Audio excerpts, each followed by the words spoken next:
राज्यर समस्त विद्यालय रे खलिब शिशु बाटिका। आसंता सेप्टेम्बर 1 तारिख आरंभ हेब शिक्षा वर्ष।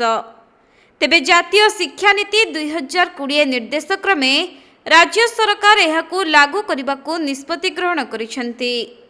सेही अनुसारे 2025-26 शिक्षा वर्ष ठारू 6 वर्षर ऊर्ध्व छात्र छात्री प्रथम श्रेणी रे नाम लेखाइबे। आसंता सेप्टेम्बर मास 1 तारिख शिक्षा वर्ष आरंभ हेब। आउ एही शिक्षा वर्षरू समस्त प्राइमरी स्कूल रे शिशु बाटिका खोला जिबाकू निष्पत्ति निया जाइछि। तेबे केंद्रीय विद्यालयर बाल बाटिका परी राज्यर समस्त विद्यालय रे एबे शिशु बाटिका खोलिब।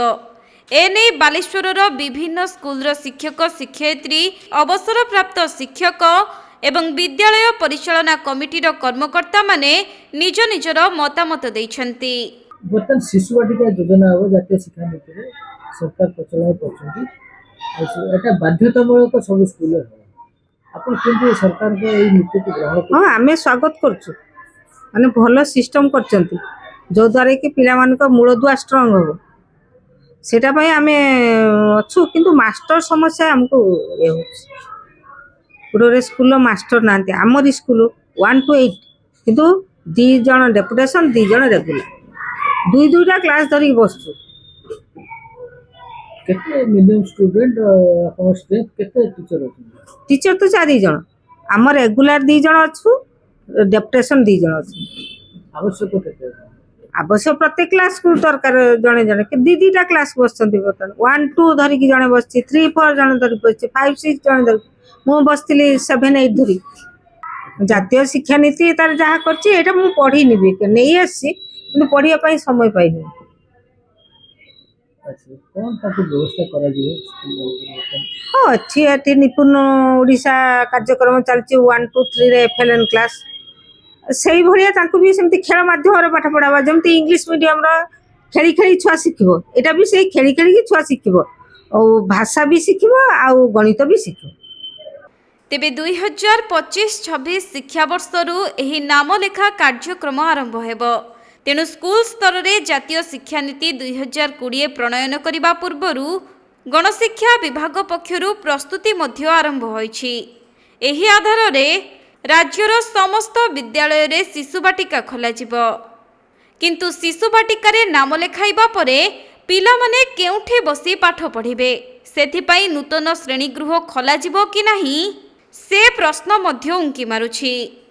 आप देखो जो जातीय शिक्षा नीति विभिन्न पूर्व विभिन्न वर्ष मानक एडाप्ट कराई स्कूल तो 2020 जो एनईपी 2020 से लागू जो करा जाउची सरकार जो निर्देश अच्छी चलित 2025-26 शिक्षा वर्ष रे फास्ट एप्रिल आरंभ हम तो ए 5334 ये सिस्टम रे पाठ पढ़ा जाउची। आगुर आम 5 वर्ष 6 मास 5 वर्ष कंप्लीट होता आम क्लास 1 रे एडमिशन नौलु। ता पूर्व आम भाई घर स्कूल रे पिला माने 3+ नर्सरी पाठ पढ़ुते एवं आम 5+ रु क्लास 1 एडमिशन नौलु। एवं सरकार निर्देश देले जे सेप्टेम्बर 2025 बेलू जो पिला 6 वर्ष कंप्लीट न होइतिबो से क्लास 1 रे बस परिबो नाही। ताकू शिशु बाटिका करी गोटे क्लास से स्कूल रे खुलिबे। सरकारी स्कूल मानकरे जेमि पिला मानकर प्राथमिक शिक्षा सुदृढ़ करा जिवो। एटा गोटे भलो स्टेप सरकार जो पदक्षेप स्वागत योग्य। बेसरकारी स्कूल भी ऐड कराई। आम स्कूल तो प्रथम आम शिशु बाटिका शिशु प्रवेश शिशु बाटिका रखी हम माने सरकार जो निर्देश रही पिला माने शिक्षा गोटे बोझ न हो खेल गीत माध्यम पिला माने पाठ पढ़े सेटा भावुची बहुत मात्रा रे सफल हेब। विशेषकर जो माने गरीब पिला जो माने कि प्राथमिक शिक्षा गवर्नमेंट स्कूल सरकारी स्कूल रे नौथिले से प्राथमिक स्तर दुर्बलता रोला जहाँफल कि से उच्च शिक्षा बेलू असुविधा पड़ुले से हूँ किसी मात्रा समाधान हो पार। तेबे जातीय शिक्षा नीति स्वागत योग्य होइथिबा बेले समय निर्घंट सह आवश्यकीय भित्तिभूमि प्रति प्रथमे राज्य सरकार दृष्टि देबाकू साधारण रे दाबी होइछि।